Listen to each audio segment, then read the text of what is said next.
심리학에서 제일 중요한 개념은 자아입니다. 나. 그러니까 만약 내가 잘못되면 심리학에선 제일 큰 문제가 되는 겁니다. 근데 신학에서는 어떨까요? 우리가 신앙생활을 하면서 그런 찬양도 있죠. 내가 죽어야 한다. 내가 죽어야 하나님이 일을 하신다. 그런 찬양이 있습니다. 심리학은 나를 살리려고 하고 내가 없어지면 모든 것이 끝나는데 신앙에서는 내가 죽어야, 내가 없어져야 무엇인가가 된다고 얘기하고 있습니다. 그러면 나라고 하는 것은 과연 아군일까요? 적군일까요? 우리가 살아나가는 데와 신앙생활을 하는데 나라고 하는 건 무엇일까요? 내가 죽어야 한다고 하는 건 무슨 의미일까요? 죽으면은 누구나 다 똑같습니다. 살았을 땐 개성이 있고 다 다르지만 죽으면 모두가 다 똑같습니다. 따라서 죽어야 한다고 하는 것은 모든 것이 똑같고 차이가 없고 개체가 없다는 뜻입니다. 그러면 하나님은 랜덤, 모두 다 똑같으니까 아무거나 택해가지고 일을 하시고 또 은혜를 주시는가? 우선 내가 하나님을 믿고 성령을 받았다면 나는 분명히 하나님의 은혜 안에 있습니다. 나는 선택된 백성입니다. 그럼 하나님은 나를 왜 선택하셨을까요? 하나님은 여러분을 왜 선택하셨을까요? 이스라엘 민족은 선민의식이 강한 민족입니다. 하나님이 택했다는 의식 하나 때문에 살아남은 민족입니다. 나라를 잃어버려도 그 믿음 때문에 민족의 정체성이 유지된 그런 민족입니다. 근데 하나님이 왜 이스라엘을 선택하셨을까요? 성경에 보면 신명기 7장 7절에서 8절입니다. 내가 너희를 선택한 것은 너희가 다른 민족보다 큰 민족이기 때문이 아니다.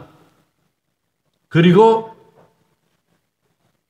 내가 너희를 선택한 것은 내가 너희들을 사랑했기 때문이다. 그런 사랑해서 선택했다는 말씀입니다. 또 하나는 너희들의 조상과의 약속을 지키는 거다. 아브라함과 이삭과 야곱에게 한 약속을 지키기 때문에 너희를 사랑하는 것. 이사야서에 보면 너 벌레 같은 이스라엘아 내가 너를 택했다. 그렇게 말씀하십니다. 하나님 보기에 훌륭해서가 아니라 벌레밖에는 안 되지만 그래도 하나님이 사랑하시기 때문에 선택했다는 겁니다. 그러므로 성경에 보면은 출애굽기 33장 12절에 모세가 하나님께 아뢰는 말씀입니다. 주께서 전에 말씀하시기를 나는 이름으로도 너를 알고 너도 내 앞에 은총을 입었다 하셨사온즉. 이름으로도 안다. 많은 사람이 내 이름을 모르죠.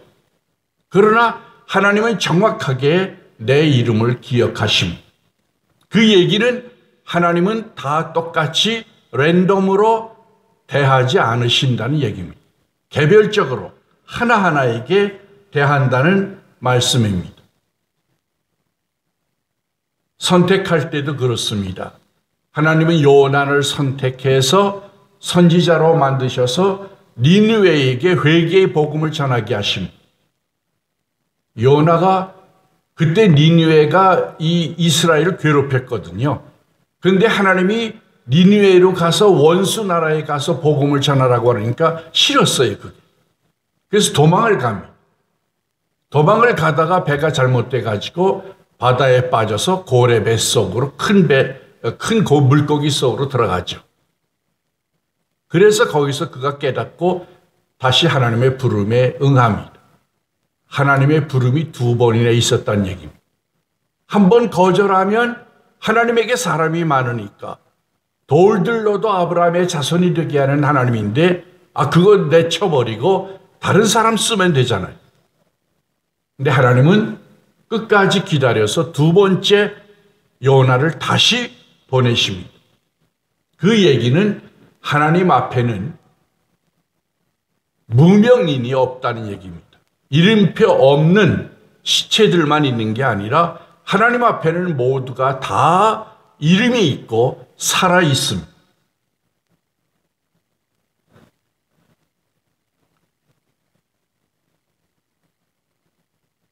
창세기에 보면 17장 18절에 하나님이 사라에게 내가 아들을 낳을 것이다 얘기합니다.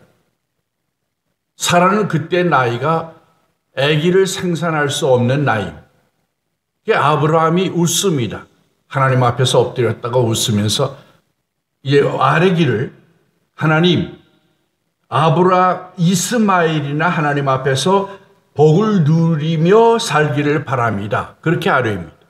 이스마엘은 첩인 하갈이 이미 낳은 아기입니다. 근데 하나님이 아니다. 내 아내가 낳을 이삭이 분명하게 말씀하십니다. 아브라함의 자식이 하갈이 낳았으니까 이스마엘도 될 텐데요. 그쯤에서 양보하신 하나님이 아닙니다. 아주 정확합니다. 그게 아니고 내가 은혜로 내게 낳게 할 그가 은총을 입을 것이다.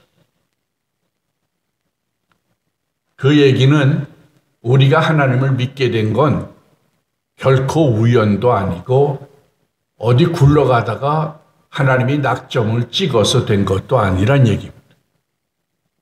시편 기자의 말처럼 내가 태어나기 전부터 나를 아시고 내가 조성하기 전부터 나를 택정하신 하나님의 사랑이 있기 때문에 오늘이 가능한 겁니다. 모세는 이집트의 노예살이를 하고 있던 때에 태어납니다. 이집트가 이스라엘 사람들이 번성을 해서 자꾸 국민이 늘어가니까 위협을 느껴서 공직을 주지 않고 이스라엘 사람들에게는 전부 노예로 만들어버렸습니다. 그리고 남자애가 나면은 산파들에게 죽이도록 명령을 했습니다. 그때 모세가 태어나죠. 레위 족속에게서 모세가 태어납니다. 그 어머니가 보고 너무 예뻐서 죽일 수가 없어가지고 3달을 키우다가 너무 커서 이제는 들킬 것 같아서 안 되니까 나일강에다가 갈대 상자를 만들어 보냅니다.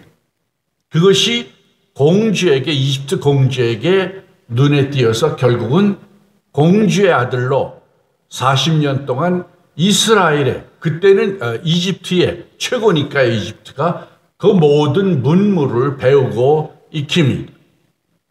그리고 드라마틱하게도 자기의 친어머니가 유모가 돼가지고 어머니의 젖을 먹으면서 자라납니다.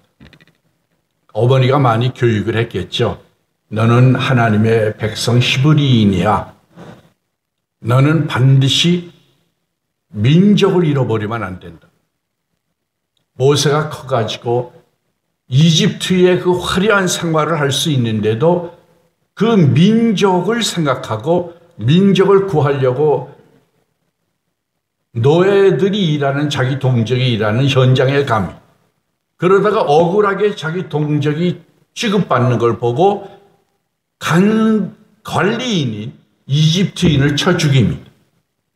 근데 이게 이제 바로에게 알려질까 봐 겁이 나서 모세는 광야로 도망을 가죠.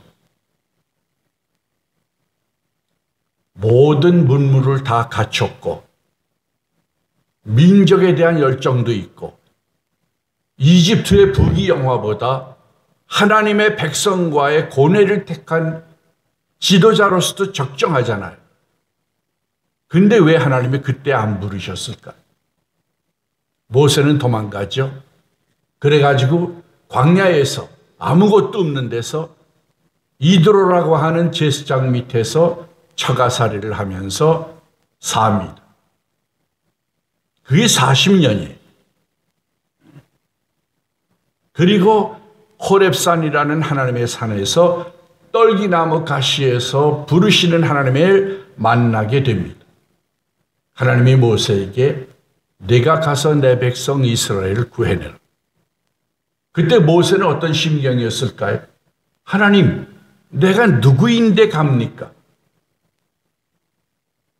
제가 뭔데요? 그 사람들이 내가 우리 재판관이야?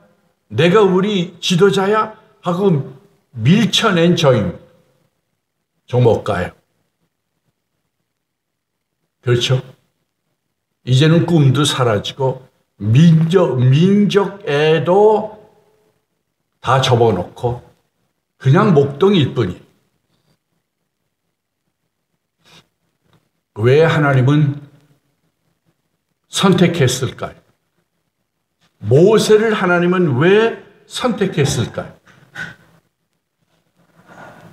그리고 하나님은 왜 아무것도 할 수 없는 노인인 80세까지 기다렸을까요? 민수기에 보면 모세에 대한 설명 가운데 이런 설명이 나옵니다. 모세는 땅에서 온유함이 제일 가는 사람이었다. 그렇게 나옵니다.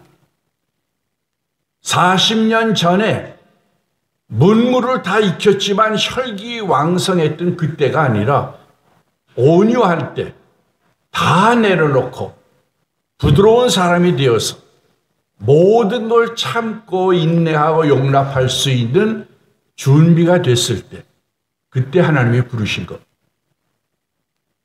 만약 40세에 부르셨으면 어떻게 됐을까요? 이스라엘 민족의 성격의 대표적인 표현이 뭡니까? 목이 곧은 백성. 목이 곧은 백성. 다시 말하면 순종하지 않고 불평하고 원망하는 그게 이스라엘 민족의 특색이었어요. 만약 그 혈기를 가지고 그 백성을 인도했으면 팔레스틴에 가기도 전에 결단이 났을 겁니다. 둘 다 망했겠죠. 백성도 망하고 지도자도 망했을 겁니다. 하나님이 40년을 기다린 건 온유함을 갖길 때까지 기다리신 겁니다.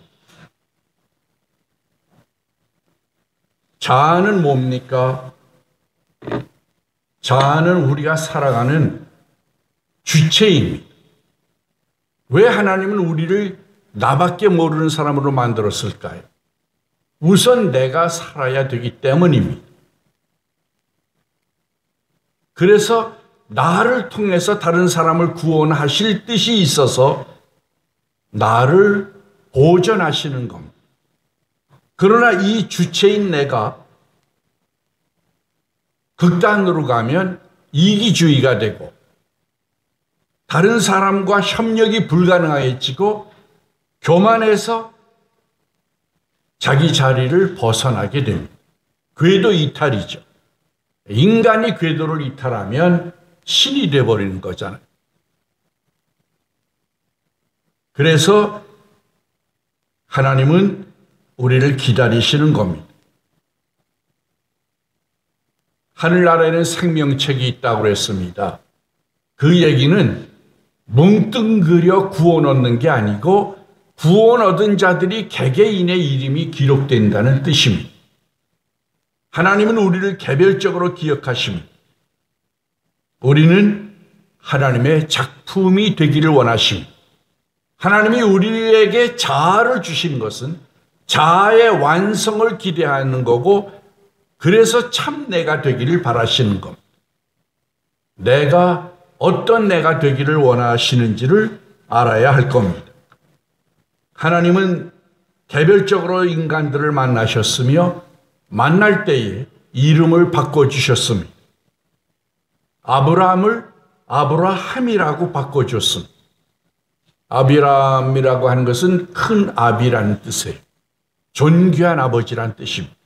아브라함은 열국의 아버지란 뜻입니다. 하나님은 그를 한 나라에서, 한 가정에서 존귀한 사람만이 아니라 온 세계의 아비가 되게 하길 원했기 때문에 하나님의 소명이 있어서 바꾼 겁니다. 다시 말해서 인간은 하나님 앞에 존재론적인 의미가 있다는 것. 내게 하나님의 뜻이 있다는 것.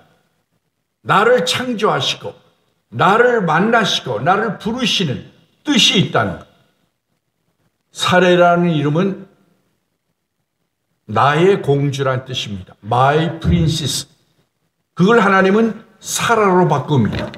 그냥 프린세스예요. 공주. 한 가정에 한 인간에게 속한, 한 남편에게 속한 나의 공주가 아니라 모든 사람의 공주가 되기를 원해서 이름을 바꾸어 주십니다. 야곱은 여러분 잘 알죠? 형의 발뒤꿈치를 잡고 나와서 야곱이라고 한 말은 발뒤꿈치란 뜻입니다. 근데 하나님이 어떻게 이름을 바꿨습니까? 이스라엘로 바꿉니다. 이스라엘의 이름은 메시아와 연관되어서 메시아가 그 가운데서 나온다는 뜻입니다. 문자적으로는 하나님이 통치하고 다스린다는 뜻입니다. 하나님은 개별적으로 우리를 아시고 개별적으로 우리를 만나시고 그리고 우리 개개인에게 이미지가 있습니다. 우리가 이루기를 원하는 나의 모습이 있습니다. 그 하나님이 갖고 계신 이미지를 우리가 이루어 드려야 할 겁니다.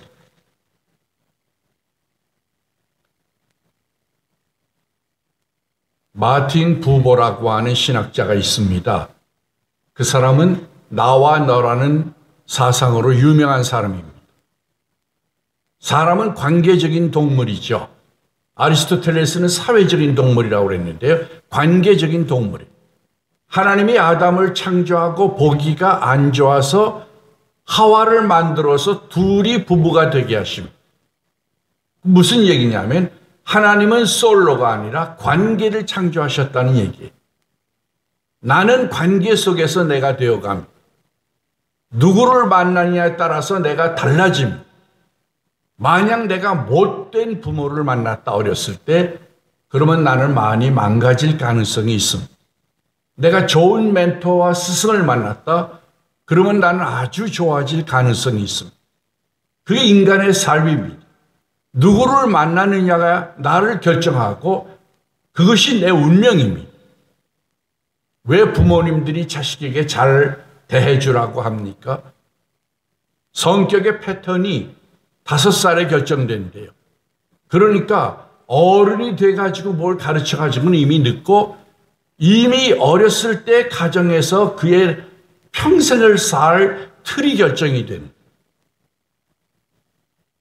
관계가 그만큼 중요한 겁니다. 마틴 부버는 I and thou. thou는 고어죠. 당신이란 말의 존칭입니다. 그러니까 상대를 인격적으로 높이는 그런 관계로 사느냐, I and it. 상대를 사물처럼 그냥 내 편의대로 이용하는 가치가 있는 거로 생각하고 사느냐. 이게 중요하다고 얘기했습니다. 우리들의 관계는 어떤가요? 상대를 이용하고 편리하니까 내게 유익이 되니까 필요하니까 사귄다. 문제가 있는 거죠. 인격적으로 존중하는 그런 관계를 부버는 얘기합니다. 나는 이 관계에서 형성되기 때문입니다. 1인칭형 인간이 있습니다. 관계가 없고 나밖에는 없는 인간이 있어요. 그는 인간 사회에서 도태됩니다. 못 살아요. 누구도 자기밖에 모르는 사람을 환영하지 않기 때문입니다. 심리학에서, 자아에서 하나님은 우리에게 어떻게 어느 자리에 계실까요? 보통 심리학에서 맨 인간의 그 밑바닥을 이드라고 그러죠. 욕구의 층. 그 위에 에고, 자아가 있고 그 위에 자아를 컨트롤하는 슈퍼에고가 있다고 봅니다. 그럼 우리가 지금 자아를 얘기하는 건데요. 이 자아는 어디에 영향을 받냐 하면 슈퍼에고에 영향을 받아요. 종교, 윤리, 가치, 법. 이게 이제 슈퍼에고입니다. 그러니까 하나님은 우리가 인격 형성할 때 어디에 들어와 계시느냐 하면 슈퍼에고에 계신 거예요. 하나님이 없어지면 어떻게 됩니까? 못할 것이 없죠. 안하무인이라는 말이 그래서 나오는 거예요. 법이 없으니. 요즘 최대의 문제가 뭡니까? 죄를 짓고 죄의식이 없는 거예요. 그러니까 마음으로 살아가야 하는데 에고가, 슈퍼에고가 없어졌으니까 통제할 기준이 없는 거예요. 마음으로 법을 지켜야 하는데 법으로 법을 지키는 것. 감옥 가기 싫어서 법을 지키는 것. 겨우 지키는 것. 그러니까 그 사회가 험악해지는 것. 왜 폭력이 난무합니까? 하나님의 자리가 비어있기 때문에. 하나님의 형상으로 인간이 지음을 받았다고 가장 고귀한 존재라고 서로 존중하면 어떻게 죽이겠어요?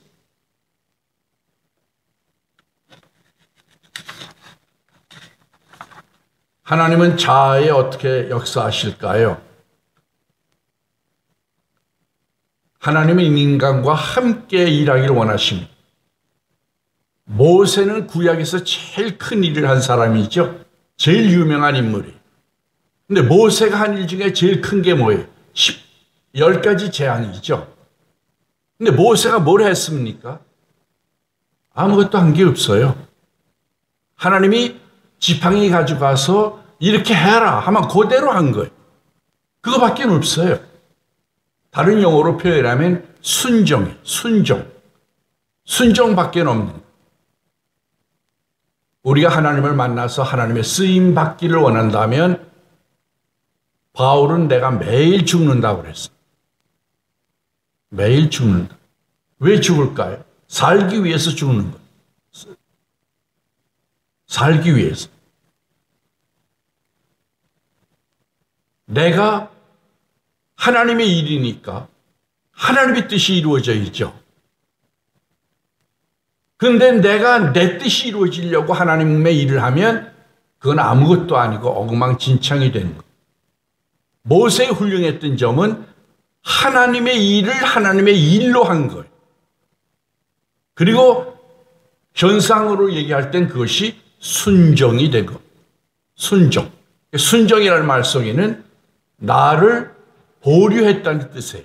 내 의견도, 내 의지도, 내 행동도, 내 권한도 다 보류하는 거예요.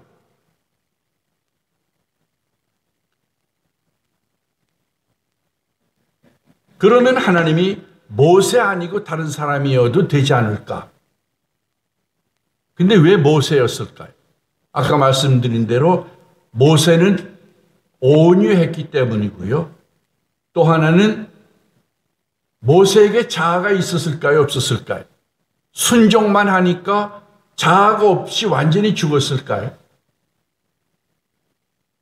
이스라엘 민족이 나와가지고 모세가 산에 올라가서 하나님과 대화하는 사이에 우상을 만들죠. 이집트에서 봤던 황금 우상을 만들어 놓고 거기서 날뛰입니다. 우리 신이라고. 그래서 하나님이 그걸 보고 너무 역겨워서 말씀하십니다.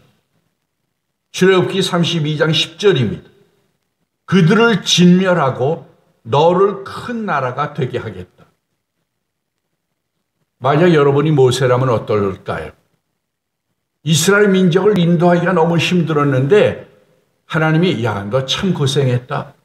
이 민족은 도저히 안 될 테니까 내가 쓸어버리고 너를 축복하겠다.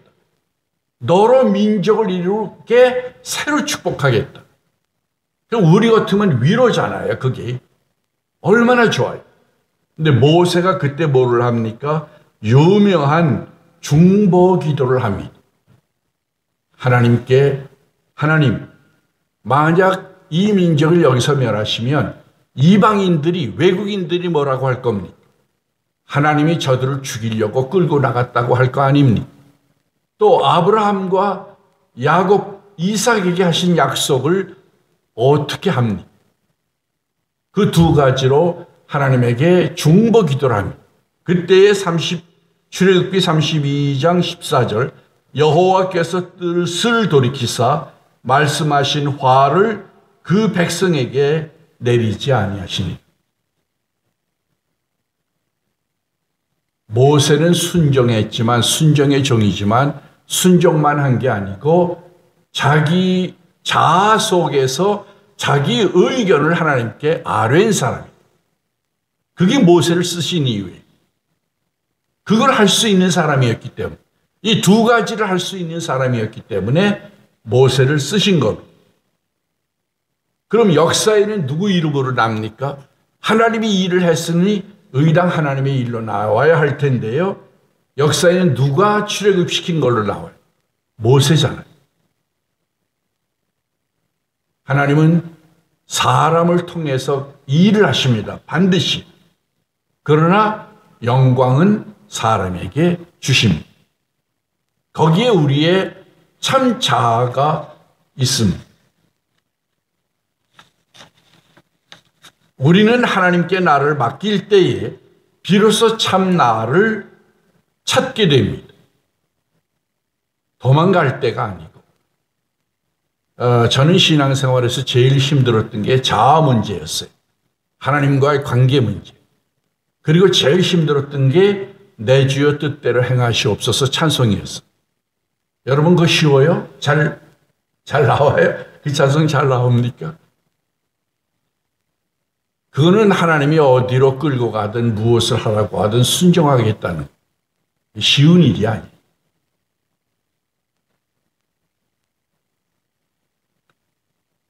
참 내가 되려면 나를 창조하신 하나님께 나를 맡겨야 하나님이 비로소 나를 내가 되게 하십니다.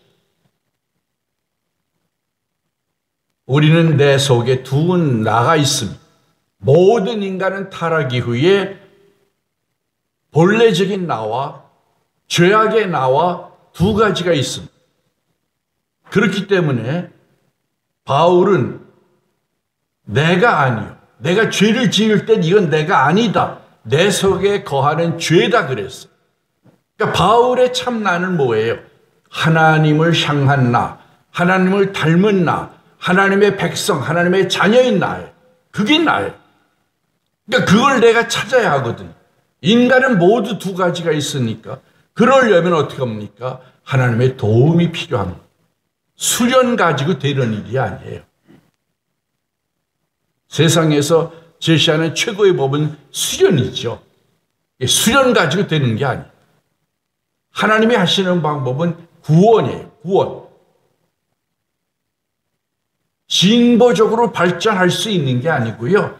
아예 그 능력이 없기 때문에, 죄악을 이길 능력이 없기 때문에 하나님의 신인 성령으로 도와야, 구원해야 가능한 일이에요. 내맡겨버리고 너 노력해서 훌륭하게 돼. 그래가지고 될 인간은 아무도 없어요. 참 내가 되려면 정욕을 제어해야 합니다. 그리고 하나님의 뜻을 이루려면 자아를 보류해야 합니다.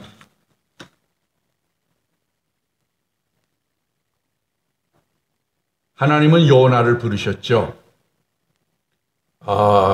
빌립이 니고데모를 나다나엘을 전도할 때, 야, 성경에 얘기돼 있고 메시아를 내가 봤다. 그때 나다나엘이 뭐라고 그래요? 나사렛에서 무슨 선한 것이나 그랬죠. 유대인 지도자들이 갈릴리에서는 선한 것이 안 나. 성경을 연구해봐 그랬죠. 근데 요나는 실제로 갈릴리 사람이에요.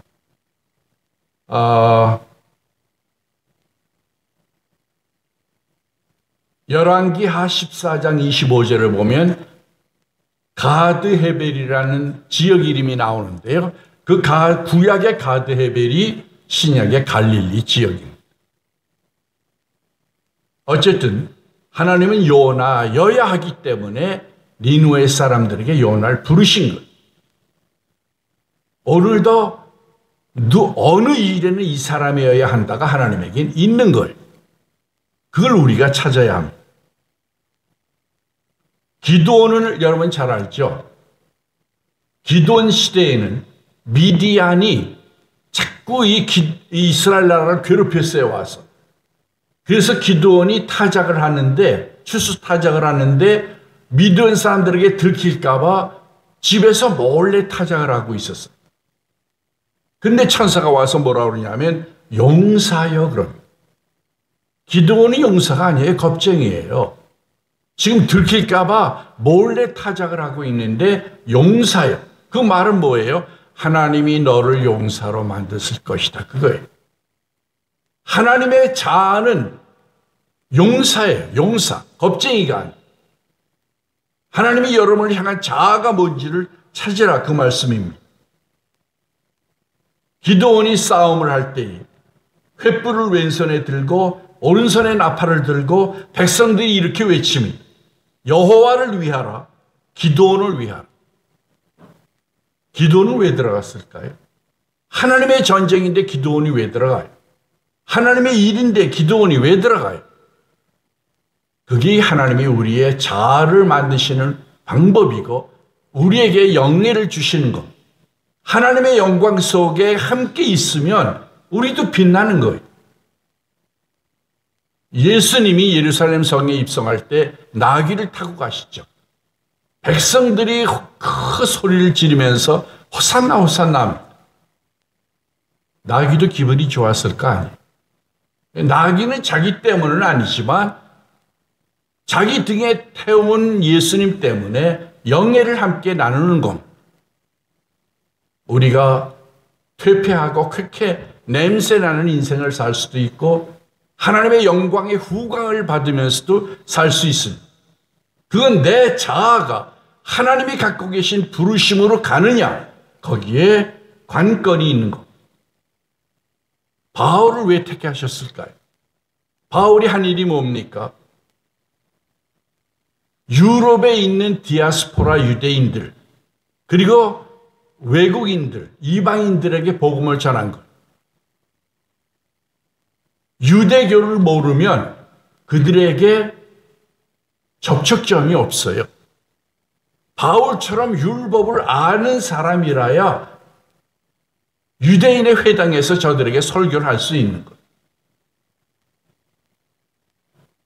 그냥 하나님이 택한 게 아니에요. 준비시키시고 연단하고 그래서 택하는 겁니다. 바울은 어떻게 일했습니까? 예수의 십자가와 부활 외에는 알지 아니하기로 작정했어요. 왜 그랬어요? 예수 믿는 사람들 잡아 죽이려고 가다가 예수님을 만났거든요.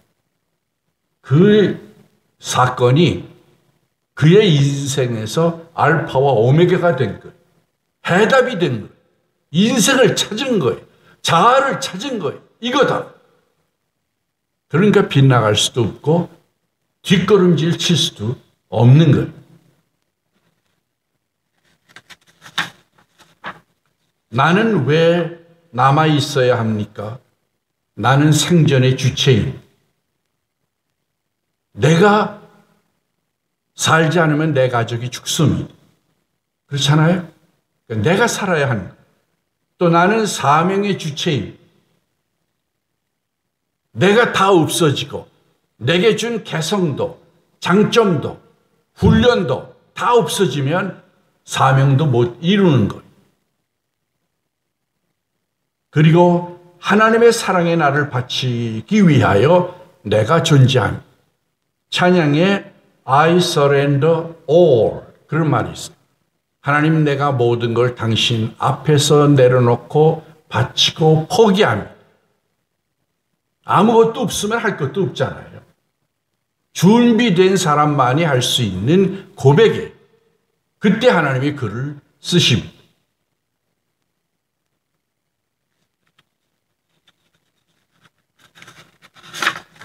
결론입니다. 참내가 되려면 선과 악의 하나님의 형상과 죄의 능력이 있는 내 속에서 성령의 구원과 도움을 받아서 육체를 제어해야 합니다. 그리고 성령을 따라 살아야 합니다. 그럴 때 한 걸음 한 걸음 내가 되어갑니다. 그리고 내 뜻을 버리고 하나님의 뜻을 행할 때 나는 비로소 하나님의 피조물이 되는 것. 하나님이 창조하신 원래의 의도를 살리게 되는 것. 예수님은 세상에서 사는 법을 가르치지 않았어요. 예수님은 천국에서 사는 법을 가르치셨습니다. 우리는 많은 시간을 세상 사는 방법 익히는데 쓰고 있죠. 하나님의 백성인데 그렇잖아요. 우리가 하늘나라를 위해서 천국에서 사는 법을 얼마나 공부하고 있습니다. 자기 목숨을 잃으려 하는 사람은 그 목숨을 잃을 것이요 나를 위해 자기 목숨을 잃는 사람은 그 목숨을 얻을 것이다. 예수님은 역설적인 말을 많이 하셨죠. 자아를 우리에게 선물로 주셨는데 이걸 내가 완성해야 하는데 이걸 붙잡고 죽어도 지키겠다고 하면 나도 없고 사명도 없고 일도 안 된다는 거예요. 그러나 관계성 속에서 내가 성령의 음성을 듣고 성령에 반응하고 그리고 나를 포기하고 하나님을 택하면 비로소 참 내가 형성이 된다는 말씀입니다. 하나님은 우리가 영원히 당신 옆에 있길 원하십니다. 그래서 우리를 창조하셨습니다. 그리고 그래서 천국을 만드셨습니다. 거기는 하나님이 왕이 되고 믿는 자들이 하나님의 형상을 가진 자들이 백성이 되는 그런 사회입니다.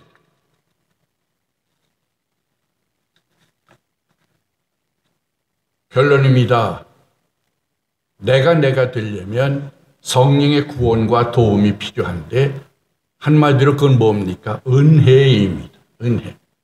은혜라고 하는 건 이니셔티브를 하나님이 주었다는 얘기예요. 내가 시작하는 게 아니고 내가 시작하기 이전에 이미 하나님이 시작하신 겁니다. 예수 믿는 거 내가 한 것 같잖아요. 친구들의 말 듣고 혹은 가족이 이끌려 내가 한 것 같죠.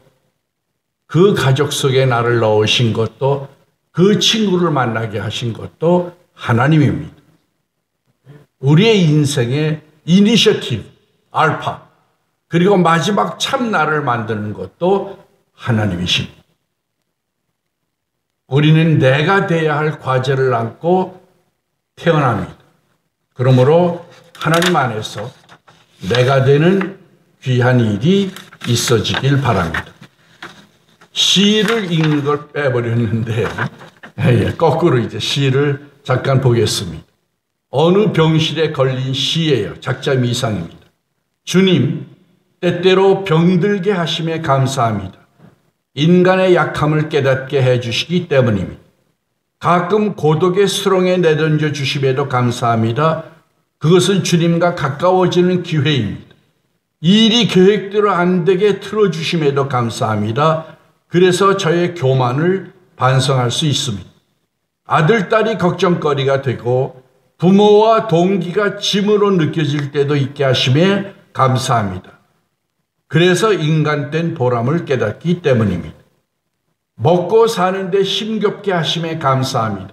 눈물로써 빵을 먹는 심정을 이해할 수 있기 때문입니다. 불의와 허위가 득세하는 시대에 태어난 것에도 감사합니다. 하나님의 의의가 분명히 드러나기 때문입니다.